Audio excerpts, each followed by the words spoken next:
নমস্কার, আমি সঞ্চিতা। আমি আজকে ডিমের একটা রেসিপি আপনাদের সাথে শেয়ার করছি। তো চলুন রেসিপিটা শুরু করা যাক। প্রথমে একটা কড়াই ভালো করে গরম করে নিতে হবে। তারপর তার মধ্যে একটু সর্ষের তেল দিলাম।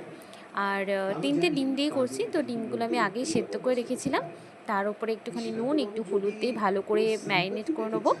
আর যেহেতু এটা ডিমের কারি, তো সেহেতু ডিমটাকে ভালো কড়া করে ভাজতে হবে। তারপরে এগুলোর মধ্যে একটু আমি কাট লাগিয়ে নিয়েছিলাম যেন না ফাটে। তারপর ডিমটাকে ভালো করে কড়া করে ভাজবো। এই সময় আঁচটা অবশ্যই একটু জোরে রাখবেন। আর এর ফাঁকে একটা কথা বলে রাখি, আমি রিসেন্ট এই চ্যানেলটা চালু করেছি।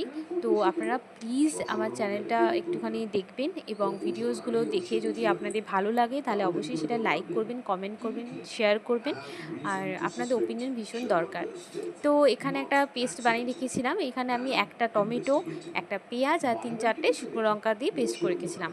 এরপরে ওই কড়াইটার মধ্যে আমি কিছুটা জিরে ফোড়ন দিয়ে নিলাম। তারপরে দুটো তেজপাতা দিলাম। আর আমার কাছে বাড়িতে গোটা গরম মশলা ছিল না। আর আমাদের এখানে প্রচণ্ড বৃষ্টি পড়ছে, তো দোকানে যাওয়াটাও সম্ভব ছিল না, তাই দিতে পারিনি। আপনারা অবশ্যই দেবেন। যখন ফোড়নগুলো গরম হয়ে গেল ভালো করে, তখন তার মধ্যে বাটা মশলাটা দিয়ে দিলাম। এটা ভালো করে নাড়াচাড়া করব। আর এই সময় ফ্লেমটা একটু কমিয়ে নেবেন। মশলাটা খুব ভালো করে এক্ষেত্রে কষাতে হবে, কারণ তা না হলে একটা কাঁচা গন্ধ থাকলে খেতে খুব একটা ভালো লাগবে না।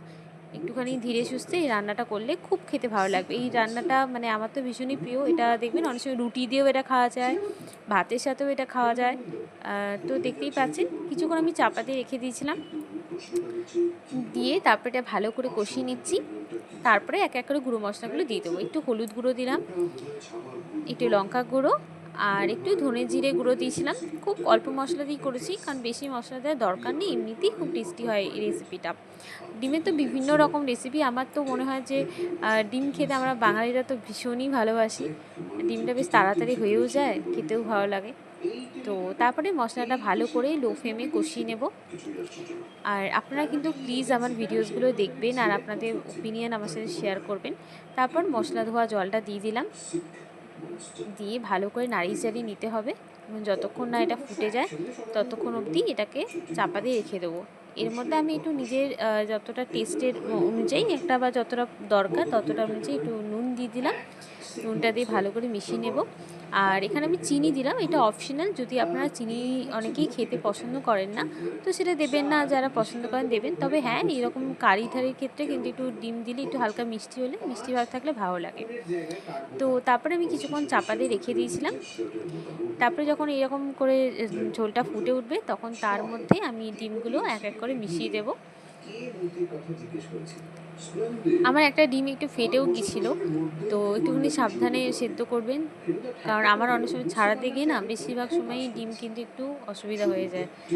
তো যাই হোক, এটা খুব তাড়াতাড়ি হয়ে গেল রেসিপিটা। আপনারা এই রেসিপিটা বাড়িতে একবার ট্রাই করবেন।